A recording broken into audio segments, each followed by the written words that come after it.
Have you had a pleasure of having one of those Jello shots? Yeah, I've had a couple. They're not for me. It is a great environment, and a lot of the money goes to charity. Love that. And so I'm for it as an idea. Hello and welcome to Baseball Barbacast, the only baseball podcast in the world that would never demand a trade. I'm Jake Mintz. That's Russ, Dorsey, Jordan Shusterman. I might demand a trade. I'm not going to lie to you. Yeah? Yeah. Why? Are you not happy? Oh, no, I'm happy, but sometimes you just got to show people that you can do it. Love that. Yes, I'll Power moves ask only. Yeah, I'll do it if you make me. On this episode of Baseball Barbacast, we're going to talk about the news rocking the baseball world. Aaron Civale of the Milwaukee Brewers picks up his fist, slams it on the table, and says, "Trade me, MFer." We're obviously it's not the biggest deal when the 5-starter on the Brewers does anything, but it is compelling because we don't see a lot of trade demands in this business. We're also going to talk about Jacob Misiorowski's electrifying debut. One of the top pitching prospects in baseball showed up in Milwaukee last night. Russ is going to walk me through 5 players that he's concerned about. I wonder if one of them is me. I'm concerned about myself. And then we'll do the good, the bad, the ugla, talk a little bit about the weekend ahead, and say goodbye. But let's begin with our opener.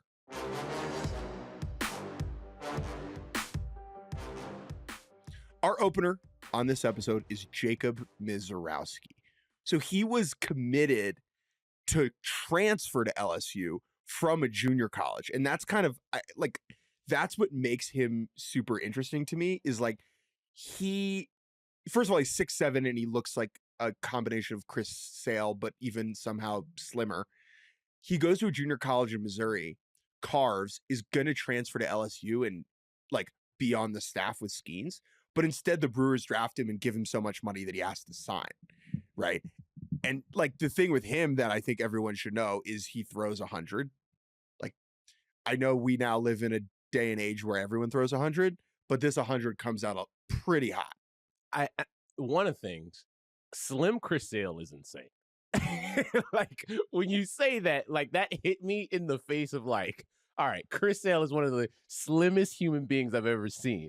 And then a slim Chris Sale on the mound throwing 100 is wild. But I think one of the cool things to me about Misiorowski and the Brewers having a type of talent like that is you look at all the guys they've had over the years, right? You're talking about Corbin Burns, Brandon Woodruff at his best, Freddie Peralta. No more Burns. Woodruff is getting a little bit longer in the tooth. Freddie Peralta is probably gone after next season. And you look at the Brewers and how they've been able to sustain as a team that does not really spend and has to develop ace after ace after ace because they're not going to go and acquire that guy. And so you have this guy, Misiorowski, now, because Aaron Ashby was supposed to be that next up, hasn't really worked that way for him. And now you have a uber talented guy for Chris Hook and the pitching infrastructure in Milwaukee to say, okay, we have one of those guys. Can we mold him into being the next great young starter in the National League? Because they've proven over the years that they can build and develop not only one, but multiple of those guys in the same rotation. So I'm excited to see what they're able to do with him. If he had been on any other team, not any other team, but a number of other teams, it would have been a much, much bigger deal here.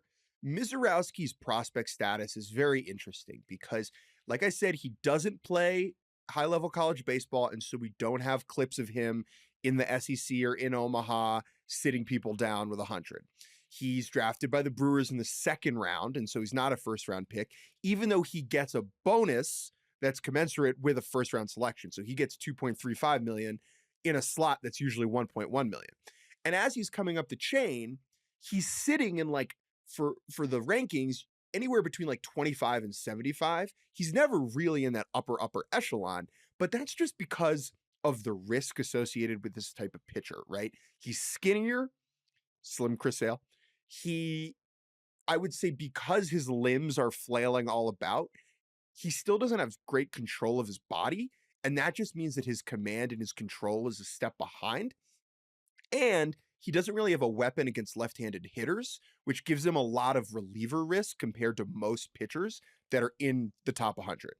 But that doesn't mean the ceiling isn't there, right? And so I would say this guy's ceiling, if it clicks and he's able to stay in the rotation, is that of a top 5 prospect in baseball. If you said Jacob Misiorowski, you're guaranteed he's going to like throw enough strikes to be in the rotation, it's a top 5 prospect in baseball.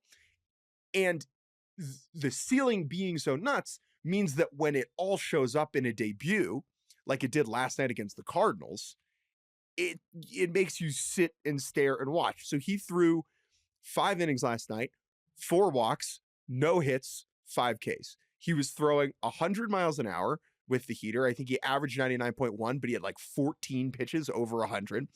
But the craziest thing, the slider's at 94.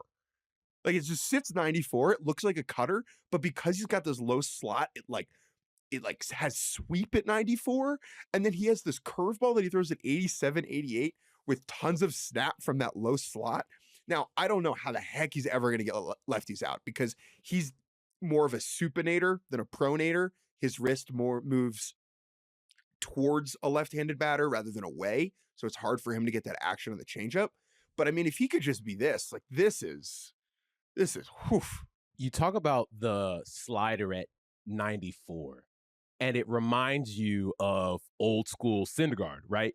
Where when he first came up, it was Hundo with nasty slider where you're like, well, there's some guys that don't have a fastball that is 93, 94, and you're throwing slide balls at 94. That's crazy. And I think the other part is the Brewers, where they are right now, they have the runway to just let them say, go. Like, mess up in the big leagues, make mistakes, throw gas, get guys out, and we'll tinker as we go. Where they're not the best team in the National League Central. They're probably where they are right now, the 3rd best team in the NL Central. They're going to have a rotation spot available here pretty soon since one of the guys doesn't want to be on your team anymore. And I think you can afford to let him learn at the big league level right now. Whereas if they were in a pennant chase and it's like, we really love this kid, but we don't know if he's can, stick at the big league level right now, but we like the stuff. Like this is the perfect situation for him where he can come in, he could dominate. There are going to be some starts where he might get his head kicked in. He might walk the yard. Like that's okay. And I think for the Brewers, they realize that, which is probably why they're making this move right now. All right, let's talk about the Aaron Civale piece of this. Because Misiorowski getting called up, that's a rotation spot.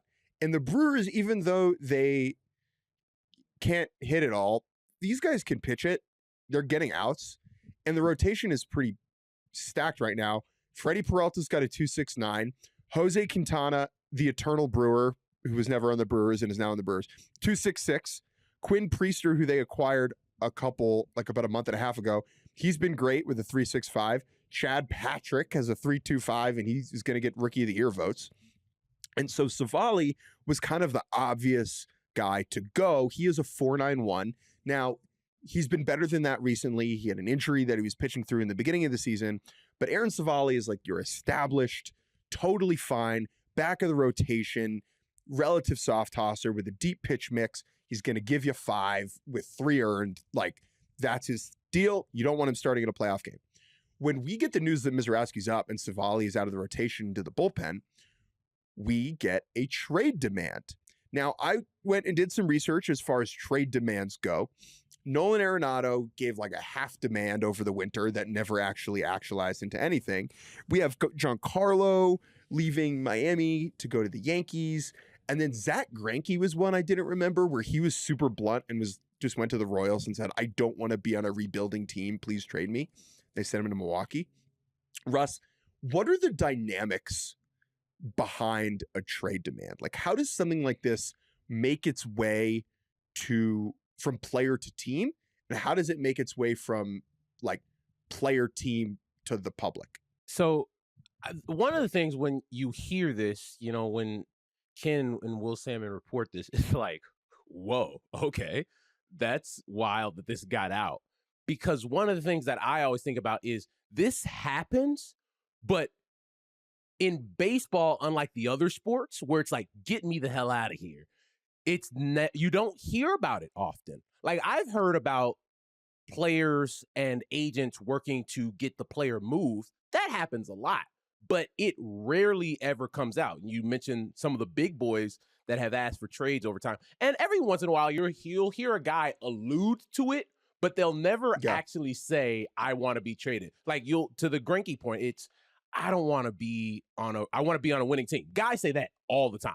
Like, I want to be on a winning team. I don't want to be a part of a long rebuild. That's essentially a guy saying, hey, I need to be moved if this is the direction that we're going in. I think how it works, you usually have a conversation between player and org, right? Where it's just like, hey, and let's, in this example, use established veteran quality player and team entering or in rebuild mode. Player goes to org and say, hey, man, I love being here. I love this organization. But if this is the direction we're going in, I don't know if I'm want to be here for that. And then org usually says, hey, understandable. Let's try to work through some things. And then if we get the right offer, we're going to do everything we can to like get you in a winning situation. Like, that happens a lot. It's just not spoken about. And then team and agent usually talk like, hey, this is where we're at as a club. We're going to do our best to put your guy in a position to go win a championship, play for a contender, be on somebody's postseason roster, right? And then at usually the deadline, that guy gets moved. Even like your average veteran, a lot of times, you know, those trades that you see at the end of the deadline, like the last 5 minutes or 5 to 10 minutes after, like last year, let's say Paul DeJong going to the Royals, moves like that where it's like, hey, we're going to take a flyer on a guy that's an established veteran, hit against left-handers, left-handed pitcher, arm, whatever. Like, those guys usually get moved from a team like the White Sox, who were in a deep rebuild, to a team like the Royals that were going to the postseason. So that's usually how it works, but it never usually comes out where it's like, I demand to be out of here. Like, it's a lot more cordial and polite than what this one came off. This one is super interesting too, because it's not like Civale is being petulant or childish or juvenile. He is a impending free agent who sees himself as a starting pitcher in the major leagues. His track record proves that he is a back-end starting pitcher in the major leagues. He wants to hit the market this winter and be able to send his grandkids to whatever private school they want, right? And he's never gotten the big bag before, and he's trying to do everything he can to secure that. And I understand that, and I get that, and I respect that, right? I also believe that he has not been there that long. Remember, he was traded there, I think, last trade deadline from the Rays. And so it's not as if like he's in the mix in the trenches with this group. That dynamic of like, oh, is he a bad teammate in this context? I think the players in the room understand what's going on here, that he sees himself as a certain type of player. The dynamic on the Brewers right now does not allow him to be that type of player because they have better starting pitchers. And so he's asking out.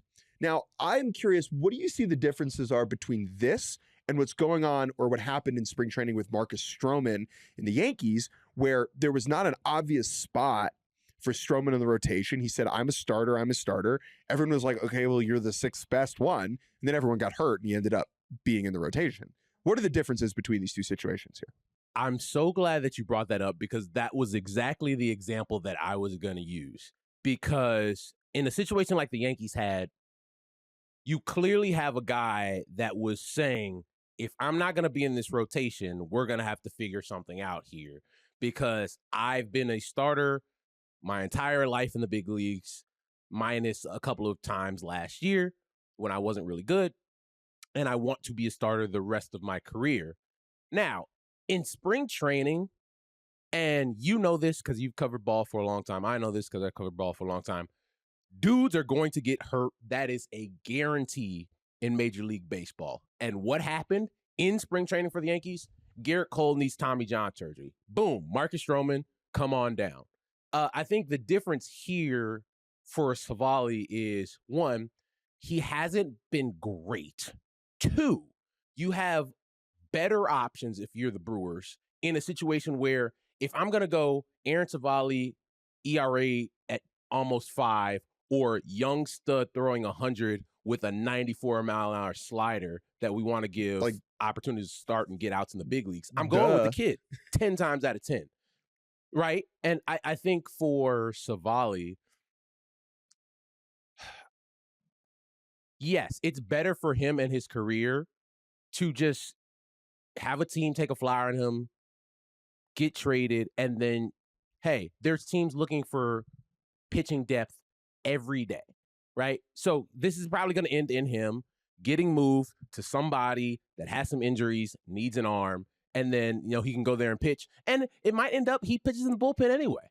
But I think for him, getting as many opportunities to start in the big leagues before you hit free agency is extremely important to him so that he can at least going into the winter say, hey, I have a track record of being a mid-4 ERA guy, give you 5-6 innings of quality-ish baseball, and get yourself a job. All right, that's enough of the Milwaukee Brewers. Let's take a quick break, and when we get back, Russell Dorsey is going to hold my hand and tell me that everything about every baseball player always is going to be okay. And welcome back to Baseball Barbercast. We just talked about Aaron Civale for 10 minutes, and then literally during the break, he got traded. Civale going to the Chicago White Sox in exchange for first baseman Andrew Vaughn. See, that means we know what we're talking about. Oh, we called it. Team that needs starting pitching depth acquires Aaron Civale. Like, it's almost like we did this on purpose. But look, you have a situation, a team like the Chicago White Sox, rebuilding team that needs innings, that can afford to have a guy like Aaron Civale in their rotation and give him starts. And then you have Andrew Vaughn going to Milwaukee in return. This via Jesse Rogers. Andrew Vaughn, his time was over in Chicago. And really quickly, a disappointing tenure for Andrew Vaughn in Chicago for the Chicago White Sox. You're talking about a guy that was drafted 3rd overall in the, and this is tough, the Adley Rutschman Bobby Witt Jr. draft. And you look at that and say, when he was drafted, there were people that said he was the most pro-ready bat in the draft. I believe he was the first of those players in that draft to get to the big leagues, and it just never clicked. And it's one of the things where you look at, we talk about the disappointing window or the window that wasn't for the Chicago White Sox. He's a part of that, right? Like, that was supposed to be a guy that was 280 to 300 with 25 to 30 pumps, and you never got that from Andrew Vaughn. So end of that tenure for the White Sox, for Andrew Vaughn. And they do this thing in Milwaukee where they grab former top prospect first baseman, and then they go to Milwaukee, rake, and then they're just forever in that 700 to 800 OPS range. I want to hop in on Vaughn for a second. So, I mean, this is a historically stacked draft in retrospect. Rutschman, Witt, Andrew Vaughn, JJ Bleday, who is not great, but he's a better player than Andrew Vaughn. Riley Green, banger. CJ Abrams, stud. Nick Lodolo, if he could stay healthy, underrated. Josh Young, bangs. Shane Langoliers, everyday catcher. Hunter Bishop at 10 to the Giants is not great. But Corbin Carroll, George Kirby are in there. You get Gunnar in the second round. This is a great draft. And I think what happened with Vaughn is a reminder why drafting a first baseman that high has so much risk attached to it. Because if the bat doesn't cook, he's not a viable big leaguer. Whereas if Andrew Vaughn's offensive profile was attached to a league average defensive third baseman or a good shortstop, he's like at least an everyday player. And so when you draft a first baseman that high, you're just banking on the bat.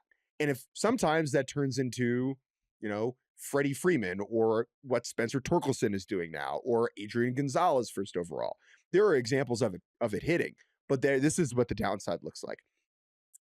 I don't understand this trade at first glance. I think it's a little. Here's a couple things. Andrew Vaughn does not have an obvious path to playing time with the Brewers right now. They have Yelich DHing most of the time because he stinks defensively and his body's broken. They have Rhys Hoskins at first base. They have Jake Bauers like in left field platooning with Daz Cameron sometimes. Garrett Mitchell is on the IL, Blake Perkins on the IL, a couple of other guys in that mix. But there's no first base DH at bats here for Vaughn.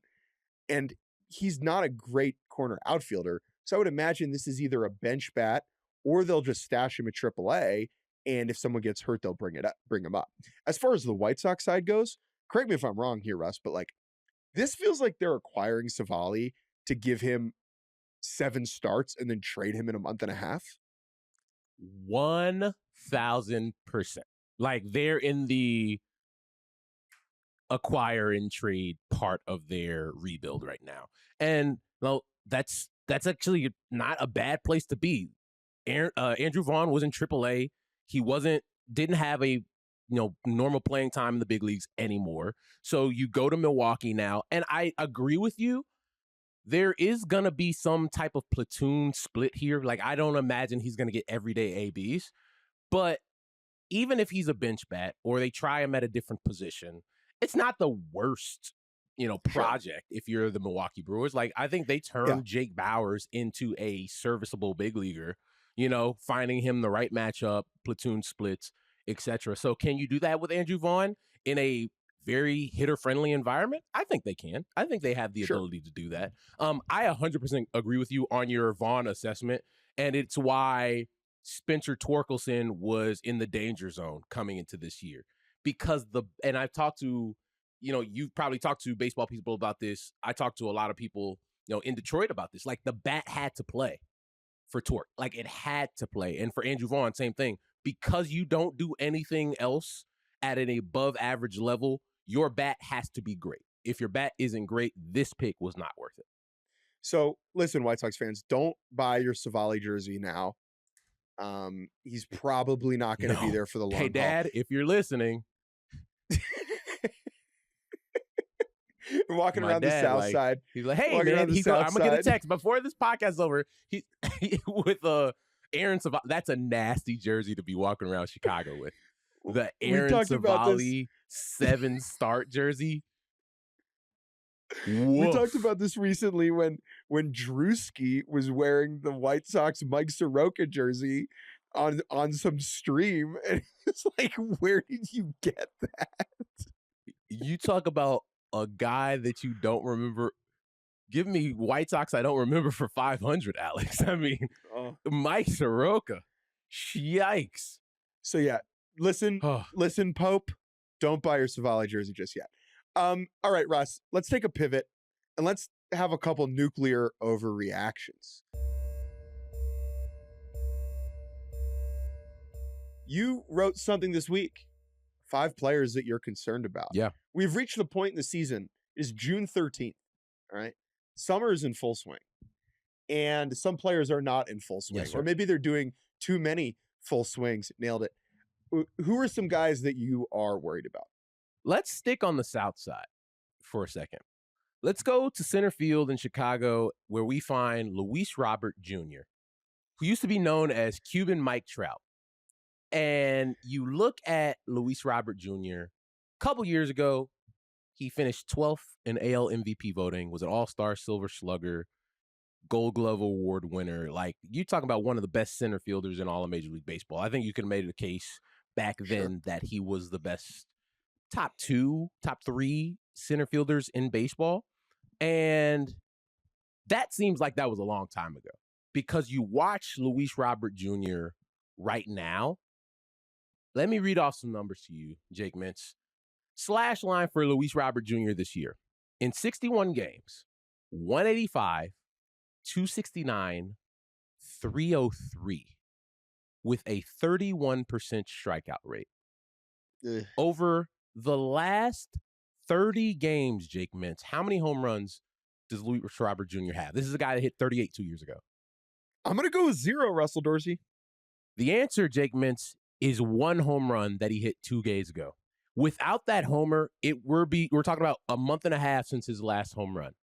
Like, the power has disappeared. And we're at a point in the year where I don't see that getting better. The at-bats look atrocious. There is no plan at the plate. Like, he's going up there and hoping he hits something. Now, ironically, leads the big leagues in stolen bases.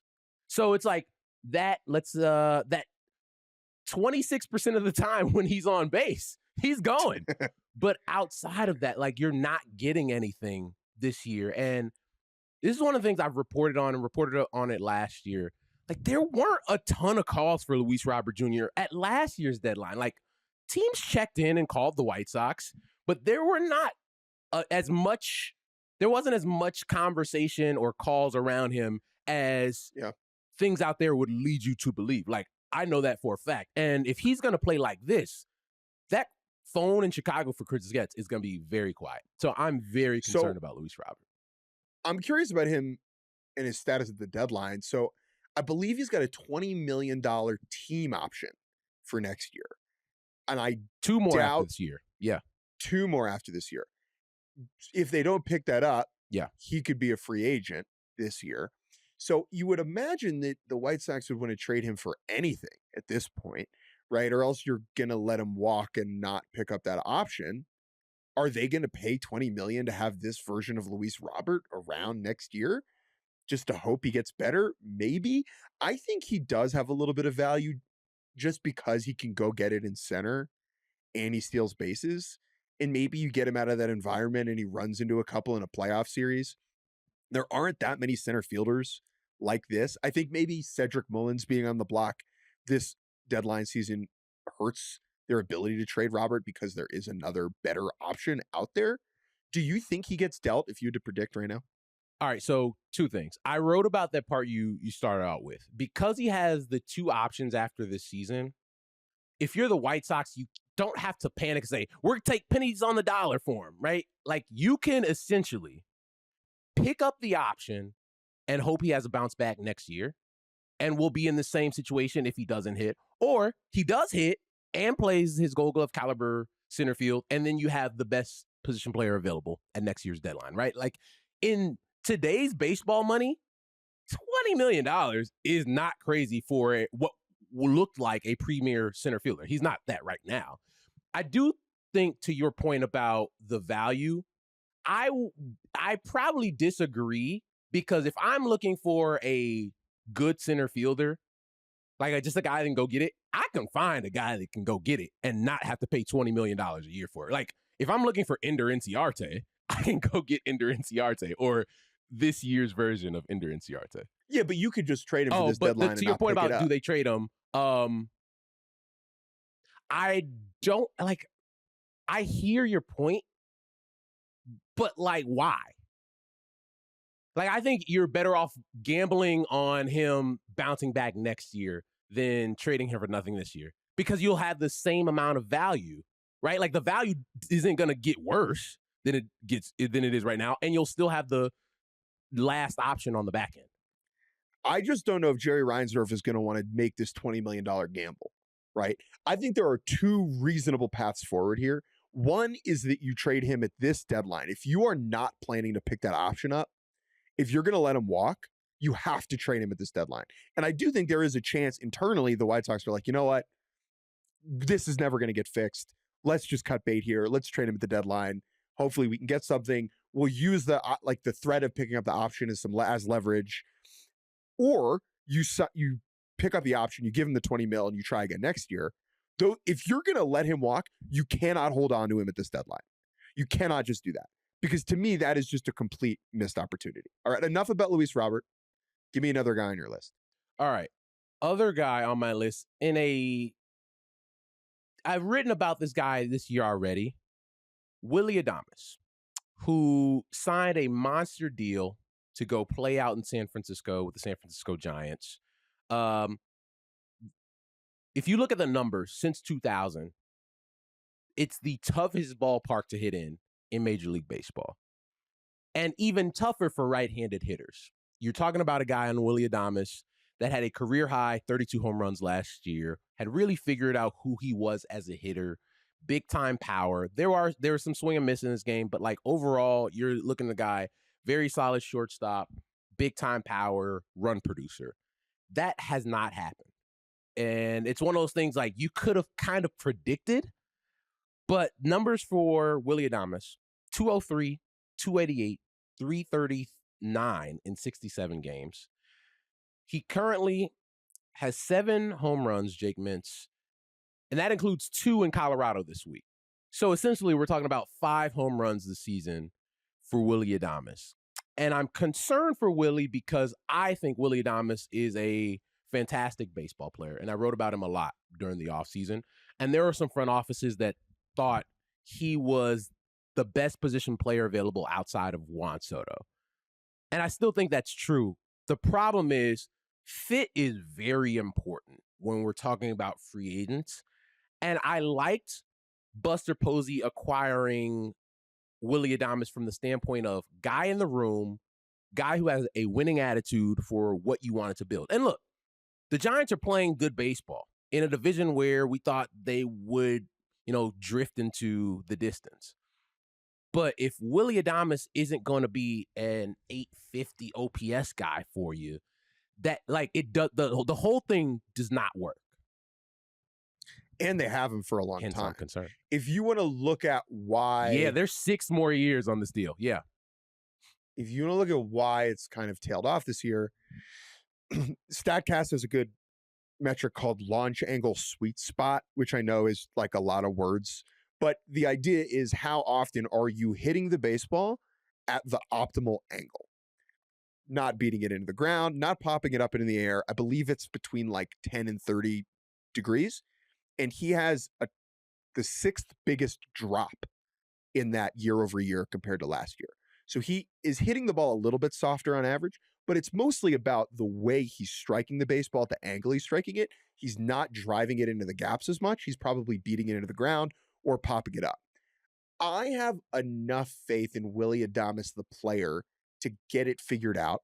I think he's athletic enough where he might need to like change his approach and maybe trade a little bit of juice for contact in that park. And I think he's capable of doing that to an extent. Now, the glove is going to keep this contract from being a catastrophe. Similar to the way that Dansby Swanson in Chicago hasn't quite gotten back to that offensive ceiling he showed his last year in Atlanta, where he took that walk year into a big deal. Adames, similar situation. The only difference is everyone else around Dansby Swanson is raking, whereas the Giants don't have that same kind of lineup. They're depending more on Adames. Who's next on your list? All right, we're going to go to Cincinnati, where we find this guy was one of my favorite players to watch 2 years ago, Matt McClain. You're talking about a guy in 2023 when people are like, what is the Cincinnati Reds thing? I like that. Who are these young athletic players? When they had Ellie first come up, Spencer Steer, and Matt McClain. And Matt McClain was the best player on that team, and it wasn't even close. Guy that hit over 270, had 17 homers, stole bases, played a plus at that time shortstop and second base. And this year, it just has not clicked for Matt McClain. Hitting 184, he is the 3rd worst qualified hitter in Major League Baseball. Also a guy that is striking out 30.3% of the time. Jake, there's a lot of guys that strike out in the big leagues. Striking out can get you to the Hall of Fame, but the numbers can't be 184 with 30% and very little power. Like, if you're striking out 30% of the time, I'm going to need 35 to 40 homers. And they just haven't gotten that. And it's one of those situations similar to Adames where, like, if he's not good, it doesn't work. Like, Ellie being the only guy offensively that teams are scared of, the Reds can't be or get to where they want to get to.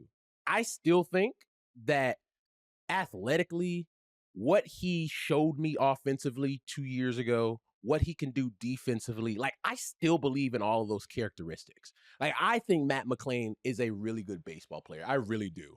But what he's shown so far he's the 3rd worst hitter in Major League Baseball. And it's one of those things where a 30% strikeout rate for a guy that's not giving you any power, like, you're almost unplayable at that point. I remember when Jordan, he's usually on the pod with me, him, like, taller guy, kind of looks like a Jewish Jacob Misiorowski. Yeah. Anyway, with Jordan, I've heard of him.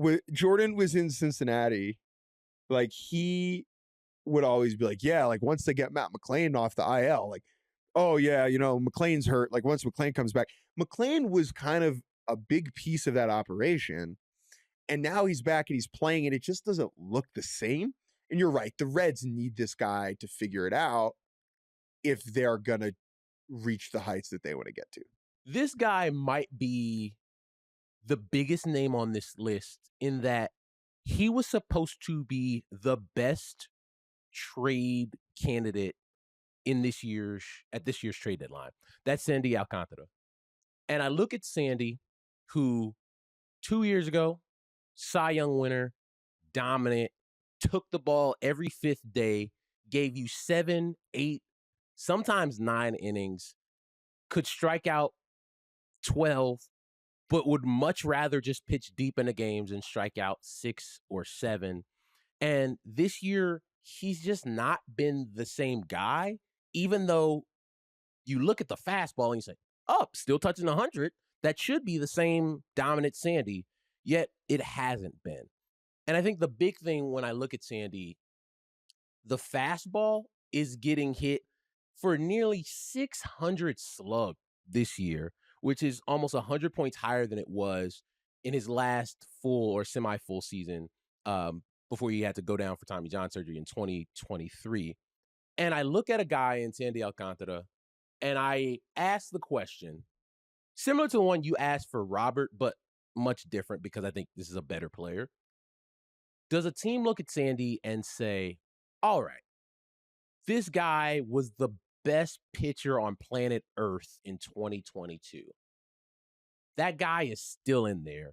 You still have club control on the back end of this. Do you take the gamble and say, all right, we're going to acquire this guy knowing that we could have the best pitcher in baseball on our hands if he figures things out? And is this a situation where a guy playing for a bad club, that's kind of worn on him because he's been there this whole time? I look at Sandy and I say, I don't think it's that. This is just one of the things you think about. Like, is it that? Like, there are a lot of things for me where I look at it and I say, man, that guy was too good for too long to be a bum all of a sudden. And over his last 2 starts, 2 quality outings. Now, before we do the whole Sandy's back thing like I've seen out there, those starts were against the Pirates and the Rockies. So I want to see him do it against other teams above 500, teams that have real threats in their lineup before I can say that. But I think there are teams that are having real conversations about who Sandy Alcantara is at this point. I'd go get him right now. We're seeing this with Spencer Strider, where sometimes after you get Tommy John, it takes longer to return to the player you used to be. And Sandy is not back up to speed yet, and that's okay, and that's understandable. Remember, he got Tommy John right around the same time that Ohtani did. Yeah. And Ohtani hasn't even come back yet. Now, I know that's a different situation, but he's still not that far removed. To me, the biggest difference in the profile is the lack of chase. So remember, 2022 was his amazing season. 2023, when the Marlins made the playoffs, like, he's pitching through a couple things. He's not like his totally good self. Down the stretch, I think he is throwing through the injury he ends up getting surgery for. But that season, he's getting a 34.8% chase rate. That's 97th percentile in baseball. That means guys are swinging at his stuff outside the strike zone. Right now, that number is down 10% to 24.7% chase rate. That's 17th percentile in baseball. To me, that's like a big part of it. Guys are not expanding the zone against Sandy. And for him to get outs, the way he gets chase is not chase whiff. It's more chase bad contact, right? Like, it's getting guys to roll over on a sinker that's a ball down off the zone. And he's just not getting that same type of response. I think it'll get back there. I think it's command. I think once his body is up to speed, he's going to be okay. Now, the question as far as the trade deadline goes, so he has 2 more years after this one. And is it worth it for the Marlins to deal this version of Sandy with 2.5 years? So it's 3 playoff races, 3 playoffs. Or is it worth it to deal an improved version of waited out, deal potentially an improved version of Sandy that's only 2 years or 1.5 years down the road? That's a very interesting conversation. And it will depend on the type of packages they get, right? Their minds can be changed depending on what a competing team offers them up in prospects. So there's a lot of dynamics involved with Sandy. I think it's fascinating. Do I think he's back because he gave the Pirates and Rockies a swirly? No. Do I think in the end he's going to be okay? Yes. Does that happen before this deadline? That's the big question at play. All right, Russ, one more guy and then we'll take a break. Last guy on this list for me who probably had the most to lose this year of any guy on this list, and that's Zach Gallen of the Arizona Diamondbacks. Zach Gallen this year has just not looked like himself from the outset of the season. And for the last 6 years since he got to Arizona, you're talking about a guy that was routinely pitching between the mid-2s and the mid-3s, taking the ball every 5th day, giving you quality outings. And him and Merrill Kelly were maybe the best tandem that people didn't talk about in Major League Baseball outside of ball knowers. And this year, you look at a guy, the walks are up, the strikeouts are down. And for a guy, and this is why I say he had the most to lose, who is a free agent at the end of this season, and you looked at it and said, all right, if he has a average Zach Gallen season, you're talking about a guy that was going to get a lot of money this offseason. And now you look at it and say, what do the D-backs do at this year's deadline, right? You lose Corbin Burnes for the year. You're in the toughest division in baseball where you have the Dodgers, Padres, and Giants ahead of you. You're a good team, but not a great team. You'd probably be better in other divisions, but you got to play in the division that you're playing. If you're the D-backs and you're looking at Zach Gallen, we've talked about a lot of pitchers here today. Do you move him at the deadline simply because you're likely not going to bring him back next year? Or does the Burnes injury make you look at it differently and say, all right, Zach, you didn't have your best year, but we're going to bring you back on a 1-2 year deal with an option. You can re-up your value and then you move him next year. Or do you say, Zach, we loved having you here, you're a stud, and you move him at this year's deadline? I think I'd give him the qualifying offer, and I think he might take that. Yeah. I think that's the way this is going to play out, right? The QO is, 21.5 mil? He's not getting, this version of Zach Gallen's not getting that on the open market right now because it's been a steady decline over the last handful of years on as far as the under the hood numbers are concerned and the way that the pitches have been playing and the overall command. Like when he was at his best, I mean, he was pinpoint on the edges. He could throw all 4 or 5 of his pitches wherever he wanted. He doesn't have that anymore. At least he doesn't have that right now. I think it would be in Gallen's best interest to take that qualifying offer.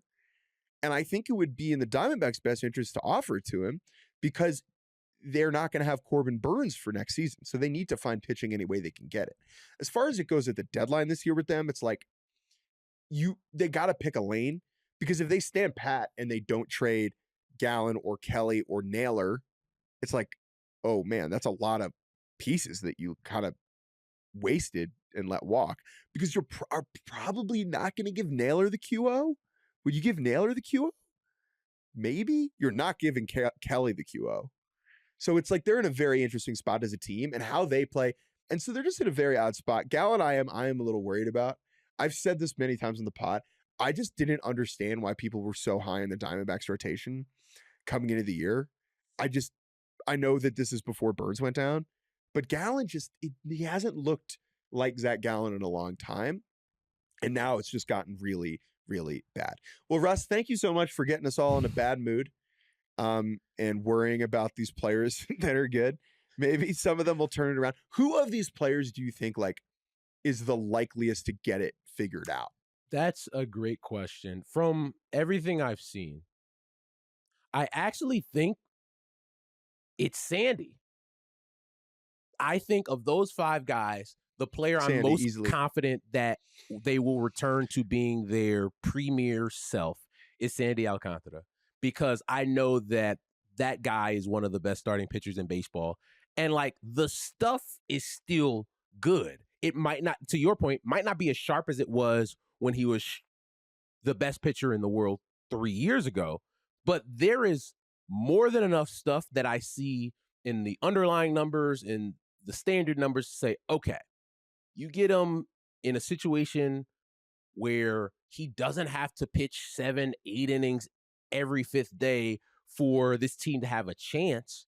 You tinker with some things and get him right. I think Sandy is back to being Sandy sooner rather than later. All right, let's take a break. And when we get back, Russ is going to do the good, the bad, and the ugly. That'll be fun. And welcome back to Baseball Barbacast. It's time for the good, the bad, and the ugly. One thing good, one thing bad, one thing ugly, bizarre, wonky, odd from the week that was.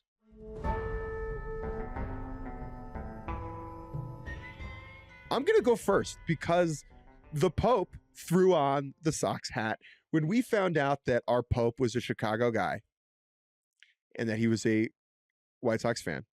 It was only a matter of time before he threw the black hat with the White Sox on his head. I knew it was coming. I said it multiple times on this pod. And this week we finally got the picture we were waiting for. It seems that Pope Leo threw this hat on because it was given to him by a couple that was at the Vatican getting married and handed him the hat. Now, what I thought was most interesting about this, Russ, is the type of lid he threw on. This was not a 5950, your typical fitted hat. This was not your, what I would say your old white guy dad hat in the back of your car that's smushed and sat on. This crown had some real shape to it.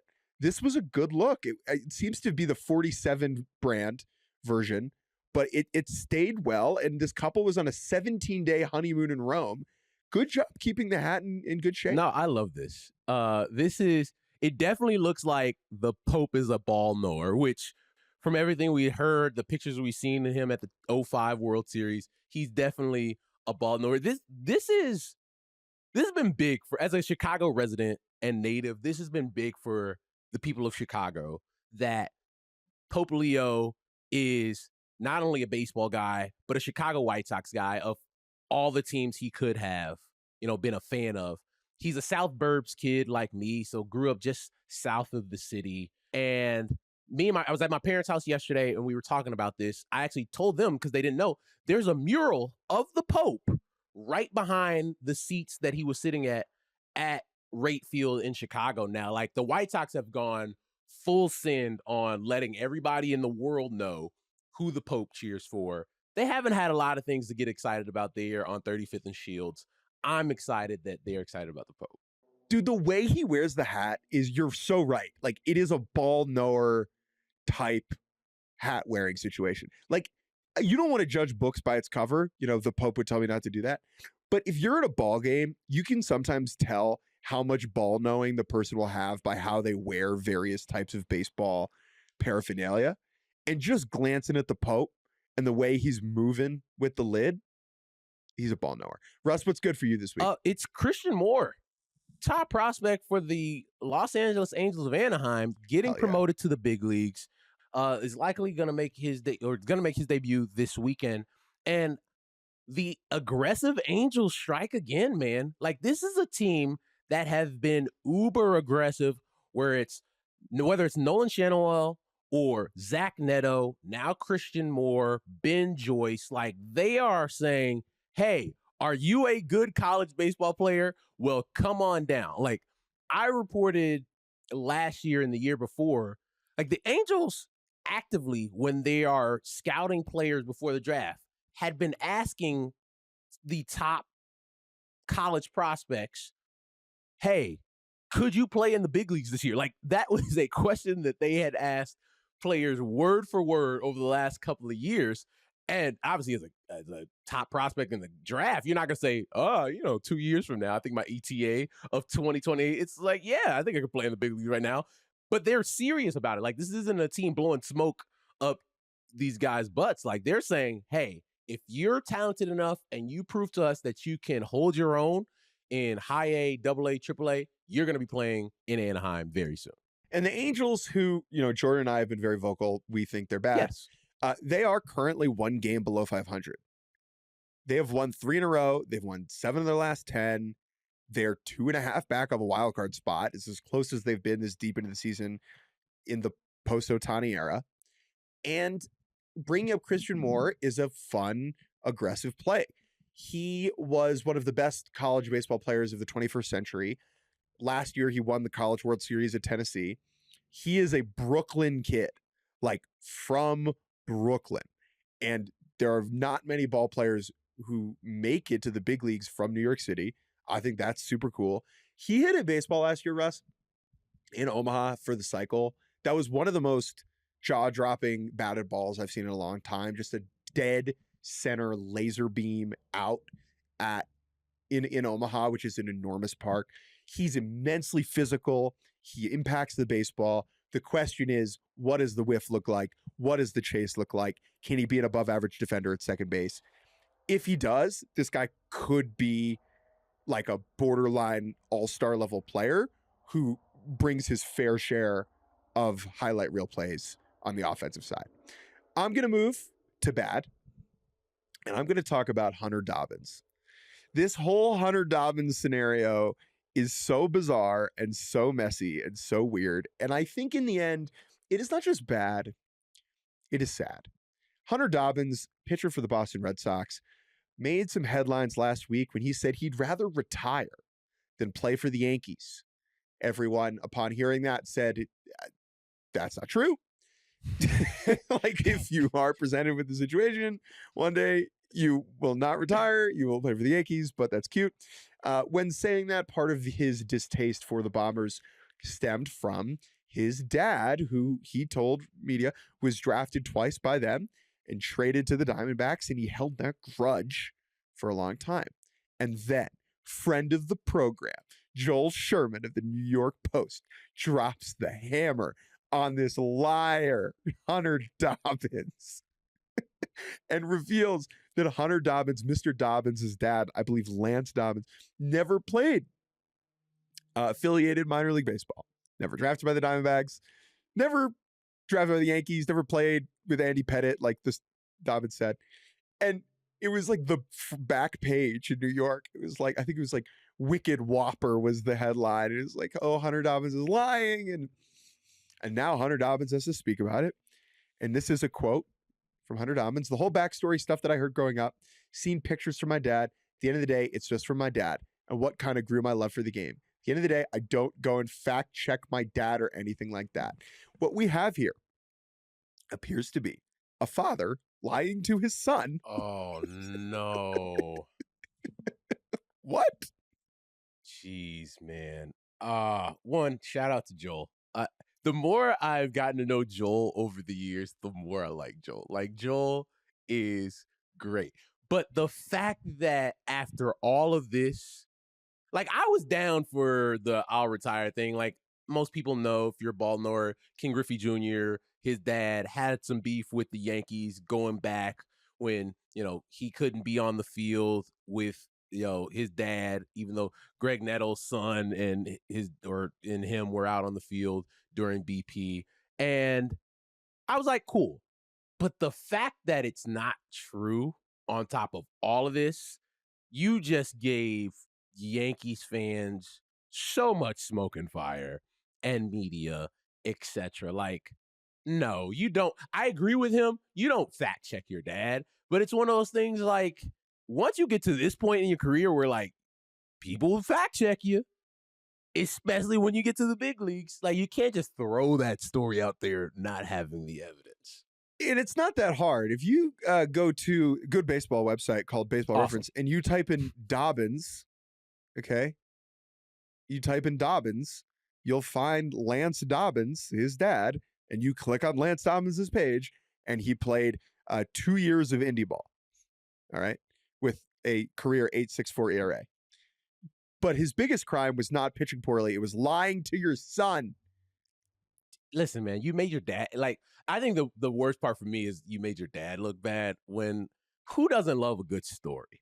And sometimes dads are going to tell a good story. It doesn't have to be the most accurate or factual. But yeah, now your dad's like, yeah, sorry, son. I lied because it was a good story and it made you fall in love with the game. And now you got to wear it in public. That's tough. What's All bad right, for what's you? bad for Did anyone lie to you nobody? this week? Well, it tends to happen, when you work in baseball. People lie. But what's bad for me this week? Kodai Senga going down with a hamstring strain, landing on the IL, and just the all-around just awkward play. Ground ball to first base to Pete Alonso. Pete gets the ball over, tosses it high. Senga has to go up and get it, and immediately comes down, and it grabs him. He's writhing in pain on the first baseline. Pete obviously feels terrible, and he said after the game that Senga told him that he felt it before he ever went up to get the ball, so it wasn't your fault. But this sucks because Kodai Senga having an amazing year for the New York Mets, who starting pitching has been phenomenal for them. That's the one saving grace about the Mets this season. Starter ERA, 2.79 for the New York Mets. And I wrote about this last week, like what their pitching infrastructure, Jeremy Hefner, and those guys have done in Queens, taking guys like Griffin Canning, David Peterson, who had an awesome start this week, and turning those guys into not only serviceable big league arms in a rotation, but dominant as of late. Big, like Griffin Canning shut down the Dodgers out in LA at Dodger Stadium. David Peterson, complete game shutout this week. Like, they have been able to turn their rotation into a stable of horses. But it's unfortunate that the best pitcher for them, once again, has another soft tissue injury. He wasn't able to pitch at the end of last season after the calf injury. So these soft tissue injuries for Kodai Senga over the last 2 years, not great. Get some hard tissues. The Mets will be okay. Like, they'll find guys to eat those innings. They've done it all year. But Senga is, in my opinion, the most electrifying. The split is just super fun to watch. So it is a bummer that he's headed to the IL. Uggla time. The College World Series, Men's College World Series, starts today in Omaha. I will be out there on Sunday for a couple of days. And one of the more enjoyable things about Omaha in recent years has been the Jello Shot board, which takes place over at Rocco's, a bar catty corner to Charles Schwab Field in downtown Omaha. It is a contest where whichever fan base buys the most Jello shots wins. What do they win? Pride. And there is a leaderboard up in the bar. I wrote a long feature about it last year, kind of like the origin of the Jello shot contest and the mechanisms behind it. How do they get the Jello shots? Who's paying for all these? I mean, we're talking like tens of thousands of Jello shots, like hundreds of thousands of dollars spent on Jello shots. And just to preview this year's contest, we're already off to a compelling start, which is LSU, who set the all-time record for Jello shot consumption 2 years ago in 2023 during the Paul Skeens era, is in the early lead before games have begun. However, Murray State, the Cinderella, is going to be on their heels all tournament long. LSU is at 525 Jello shots, which go for $5 a pop as of last night. Murray State at 385 in second place. And that's because every neutral person is going to be throwing Murray State up on that board. And so hopefully we get an LSU versus Murray State Jello shot showdown over the next couple of weeks. That is my Uggla. Jello shot, you talk about 2 years ago when LSU set the record. That was also the same year that my Oral Roberts University Golden Eagles made it to the College World Series. What a run for that team. Have you had a pleasure of having one of those Jello shots? Yeah, I've had a couple.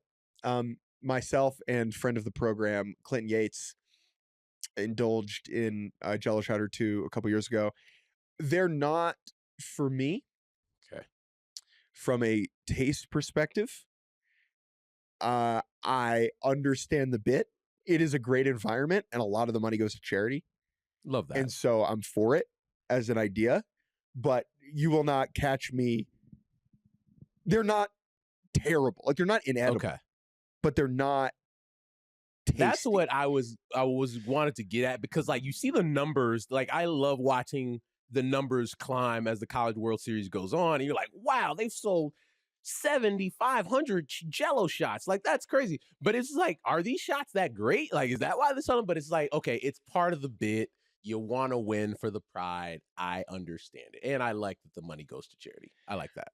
Yeah. A couple of years, it was like it was a thing for boosters to show off. Like, that's what this was about. It was like LSU boosters wanting to be first in the list.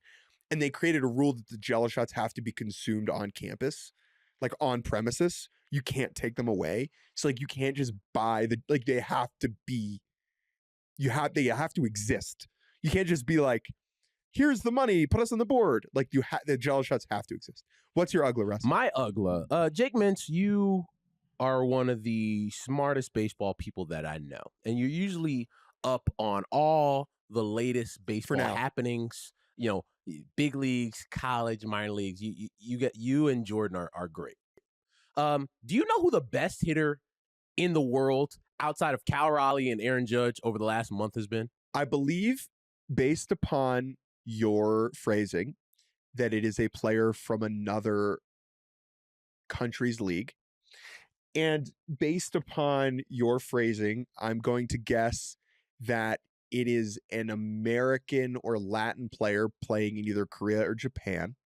And I'm going to guess either Tyler Austin or Jake Cave. I see. That's exactly why I set this up the way I did, because I just wanted to show people that that's how much you know baseball, that you could just pull Jake Cave, Tyler Austin out of thin air and say, well, these guys are playing abroad and we're tearing it up. This is who you thought. No, it's actually not that deep.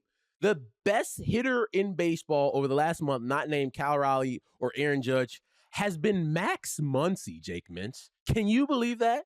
Max Muncy, who has an OPS of 1.062 over the last month with 7 pumps. And that's not the most interesting part about Max Muncy setting the world on fire. He's been known to be a streaky hitter during his career, especially since he's gotten to LA with the Dodgers. Like, he's one of the best left-handed bats in baseball when he's on. But May 2nd, Jake Mintz, Max Muncy decided, you know, the old eyesight hasn't been great. I'm going to throw on glasses for the first time in his career.